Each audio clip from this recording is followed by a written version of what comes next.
I'm Dimitri Panagopoulos, and it was in this garden I first heard the incredible story of my yaya, Fotini Sharalambis. She grew up in a small village in Limnos, and she told me about her experience living there and immigrating over to Australia at 22 to be with her sister. Every day, we are surrounded by friends and family who all live astonishing lives. Yet, so often these stories, they go untold.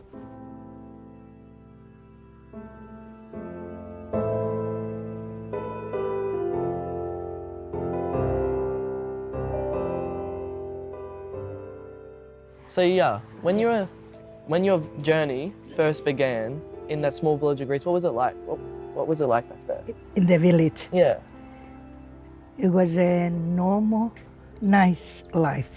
Yeah. First the school, and when you go into the school, you go in 6 years to the school, you finish 12 years out, and then you start working in the farm. And so when did you start working on the farm? What age? Oh, I started about 10. I used to go to feed the animals. Yeah, no hard job. I was the youngest in the family. All the others, they've been doing the hard job. And I started for the animals. But you loved school, didn't you? I loved school. I loved school. I loved school all the way. I used to get 10. The 10 is the top mark was a 10. And then when I finished school, the teacher wrote a letter to the officer in the village and told him so that he can put me down to go to high school. My dad couldn't afford it. We had to go to the city, go by bus, no money for that.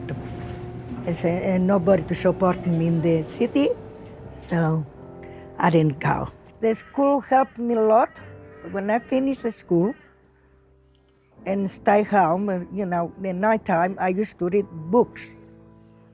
All good books, all different stories, and then you learn a lot more from them for the language, because you don't learn everything until in school. You had to go high school, university, and I used to take the animals to the mountains for food, stay with them, and then I had a magazine, I had a lot of those books and read again. I used to love it. Every season, we have a different work to do. Started from summertime, springtime, we have to plant all the vegetables. And so the farm was very important to the life there, wasn't it? We had to live on the farm. We had no other support, only the farm. So we used to grow everything. Yeah. My father was a good gardener, and he used to grow all the vegetables and fruit. Watermelon, rock melons, 4 different types, pears and grapes. The other things, the vegetables, tomato, okra, eggplant, potatoes, haricot beans. You grew everything? Everything. Cucumbers, zucchinis. I like everything because I had to do it. Yes. Every day hard work. And then we used to go home, cook, eat, and sleep. So you have energy for the next day. Which is working again. All of summer. All of the summer was that. From Monday, we start work again. All my sisters used to work hard they were doing SISI. Every season they had to do a different job. Because not always around the year the same. You have to plant, they need 8 months to get ripe. And then you start the cotton. Nice to pick the cotton, but before all that, it was a hard job. Because you have to clean it for the weeds, and you have to feed them to grow. They used to grow the cotton that high. You can pick, when you pick, you don't bend down, you stay a little bit high and pick the cotton. Put it in the big bags, put it on the doggies, and take it home at night time. So what was your house like in Greece? What was the living The situation like? house. Yeah. And my parents was a immigrant from Micro-Asia. That's a Turkish. And when the war coming, the ones that survived, they all come into Greece, and they spread in every villages, wherever the government sent them to them. And my parents went to Limnos. The ones that had some money, they built bigger house. But not everybody. When you have 6 kids and 7 8, they didn't have You don't have the money the for money that. to build. They brought up the family, and they all start working, and that's how they survive and live. Everybody the same. Yeah. And then we got the panigiri coming. Agios Dimitrios, that's your name day. Agios Dimitrios, and everybody celebrate. 26 October. That day every year is So that day Agios was, Dimitrios. and that's the The name day. son Dimitris. That's the day everybody in the village celebrates. And some other people coming from the other villages. And one is another panigiri in another village.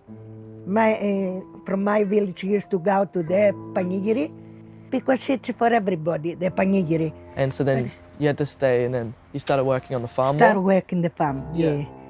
Until I was 22, then I come here. Back to when you first decided you were going to move from the village in Greece to Australia, what was that like with your family? It wasn't easy either. I didn't want to live. The people you know, your family. There, but I come here for the Everdiki, my sister, because she was all by herself here, and she wanted to bring me here. Yeah. That's why I come. And I cry all day when I left from my village. So I just learned about my Yaya's past in a small farming village in Limnos, Greece. Growing up there, farming from such a young age, not being able to go to high school, and her parents immigrating over from Turkey. And to me, this was so perspective changing, because I could just never imagine living in these sort of conditions with the life that I've led. So yeah, coming from Greece to here in Australia, that journey must have been pretty hard. What was it like? Very hard. Very strange travel. I was going somewhere. I didn't know, I never been there. You know, it was very hard. When I left from Melbourne to Sydney, all the way I was worried. Where I'm going? And I managed to come to Sydney. And some 2-hour ladies come pick me up from the train. And they took me in the little unit or little office. And they kept me there all day. In the night time, they took me again to the train station, and then they put me in the train. Nobody to know. And they left me there. And train in the carriage, it was all men, but there was a nice people. The night time, they say, lie down, sleep. They all went outside and lie down outside. Very nice people. On the way here in the morning, all the way, I was asking Brisbane. What kind of Brisbane? No. Everybody was living, every stop, some people living. Anyone come to Brisbane? Lucky me. And he said to me, Brisbane, thanks very much. I come to Brisbane and I see my sister. I wasn't afraid anymore.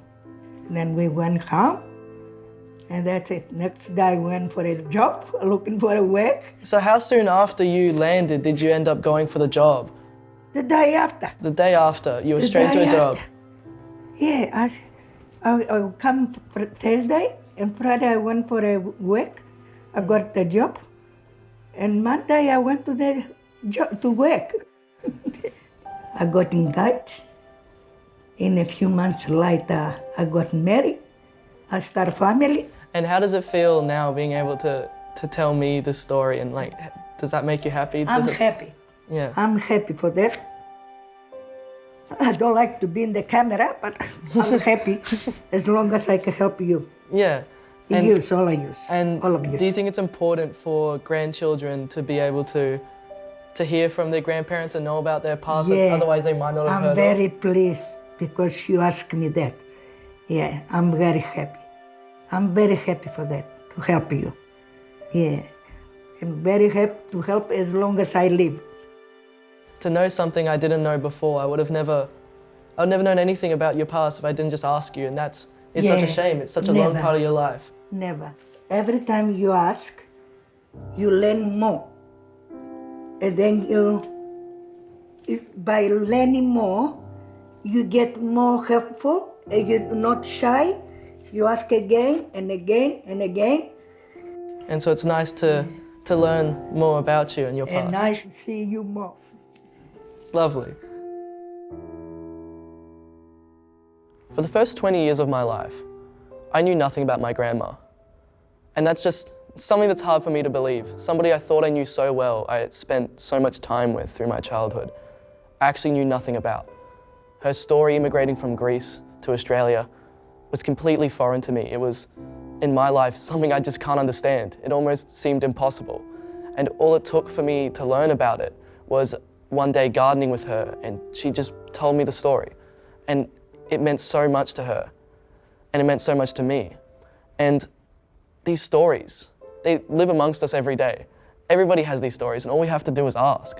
And I'm just so grateful that I was able to tell this story about my grandma. It made her so happy, and it made me so happy.